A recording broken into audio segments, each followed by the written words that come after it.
ஓம் நம சிவாய. அனைவருக்கும் வணக்கம். இந்த அழகான மார்கழி மாதத்தில் நாம் தினந்தோறும் இந்த அதிகாலையில் இந்த பிரம்ம முகூர்த்த நேரம் 3 to 4:30 இதுக்குள்ளே எழுந்திரிச்சு நம்ம குளித்து விளக்கெல்லாம் போட்டு கிட்டத்தட்ட 5 மணிக்குள்ளே நம்ம பிரார்த்தனை பண்ணி பஜனை நம்மளால் முடிஞ்ச நாமங்கள் பாடி அருகில் இருக்கக்கூடிய அம்பிகையை போய் பார்க்கும்போது அவ்வளோ ஒரு சந்தோஷமாக இருக்கும் இல்லைங்களா? அதே மாதிரி நாம் கோயிலுக்கு போயிட்டு வந்து பூஜை அறையில் ஒரு 2 நிமிஷமாவது நம்ம உட்காரணும். ஏன்னா கோயிலுக்கு போயிட்டு வந்த உடனே அந்த பூ கூடையெல்லாம் வச்சுட்டு மக்கள் அடுத்தடுத்த வேலை பார்க்க போயிடுவாங்க. தப்பு.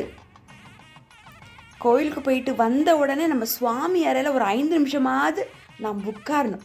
உட்காந்து தியானம் பண்ணணும். பிறகு கிட்டத்தட்ட நம்ம கோயிலுக்கு போயிட்டு வரும்போது 6:15 ஆயிருக்கும்.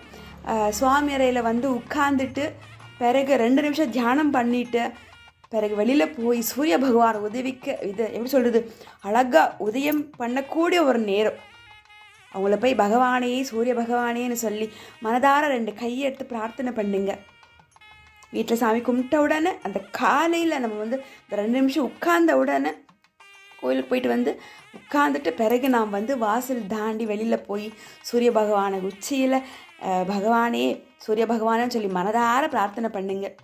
தலை எடுத்து பகவானே ஓம் நமோ சூரிய பகவானே நமக, ஓம் நமோ ஆதித்ய பகவானே நமக, ஓம் நமோ சூரிய பகவானே என்று சொல்லி கிட்டத்தட்ட ஒரு 7 முறை சொல்லுங்க.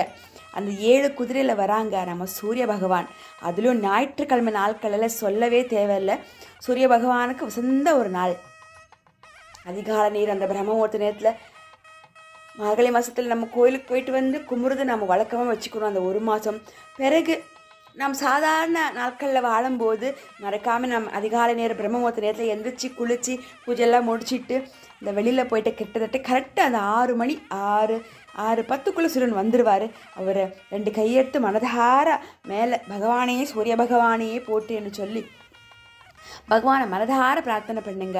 ஆதித்ய பகவானே போற்றி, ஓம் நமோ சூரிய பகவானே போற்றி, 7 குதிரையில் வருவாயா பகவானே, இந்த உலகத்துக்கே வெளிச்சத்தை தருவாயா பகவானே சூரிய பகவானே ஆதித்ய பகவானேன்னு சொல்லி பகவானை மனதார பிரார்த்தனை பண்ணுங்க. சூரியன் எப்படி இந்த உலகத்துக்கு வெளிச்சத்தை கொடுக்குறாங்களோ அதே மாதிரி நம்மளோட வாழ்க்கையும் வெளிச்சமாக மாறும். இதில் எந்த மாற்றமும் இல்லைங்க. வீட்டில் நம்ம ஜோதிக்கு வழிபாடு பண்ணிட்டு பிறகு நான் போய் சூரியனை பார்க்குறது அவ்வளோ ஒரு நல்ல விஷயம். அதுலேயும் ஒரு படி மேலே போய் நம்ம சூரிய பகவானை கும்பிட்றதுக்கு பெண்களை விட ஆண்களுக்கு ரொம்ப பவர் அதிகம். ஆண் மக்கள் போய் கண்டிப்பாக அந்த பூஜையில் சுவாமி கும்பிட்டு போய் சூரிய பகவானை பிரார்த்தனை பண்ணுங்க. உண்மையாலுமே உங்களோட வாழ்க்கையும் வெளிச்சமாக மாறும். குறிப்பிட்ட நாளை நீங்கள் லேட்டாக எழுந்திரிச்சிடலாம், வருத்தப்படாதீங்க. குளிச்ச உடனே சுவாமி அறைக்கு போய் சுவாமி கும்பிட்டு சூரிய பகவானை போய் கும்பிட்டுடுங்க. பிறகு சூரிய பகவானை கும்பிட்டுட்டு வீட்டுக்குள்ளே பகவானே அந்த ஜோதிக்கிட்ட நம்ம பிரார்த்தனை பண்ணணும். என் வாழ்க்கையும் இந்த சூரிய பகவான் மாதிரி இந்த ஜோதி மாதிரி நல்லா வெளிச்சமாக இருக்கணும். நான் போகிற இடமெல்லாம் எனக்கு வெற்றி இதுவாக நமக்கு அமையணும். எங்கே போனாலும் அந்த வெளிச்சம் மாதிரி நீ ஒழிக்கணும்னு சொல்லி பிரார்த்தனை பண்ணுங்க. நம்ம போகிற அனைத்து காரியமும் வெற்றியாகத்தான் முடியும். வெற்றியல் முருகர் மாபெரும் வெற்றியை தருவார். இதில் எந்த மாற்றமும் இல்லை. ஓம் நம்ம சூரிய பகவானே நமக, ஓம் ஆதித்ய பகவானே நம. ஓம் நமச்சிவாய. உங்களுடைய அன்பு தெய்வ மகள் என் விகாஷினி. வெற்றிவேல் முருக, வெற்றியும் நீதான வீரமும் நீதான முருக பெருமானே போச்சு.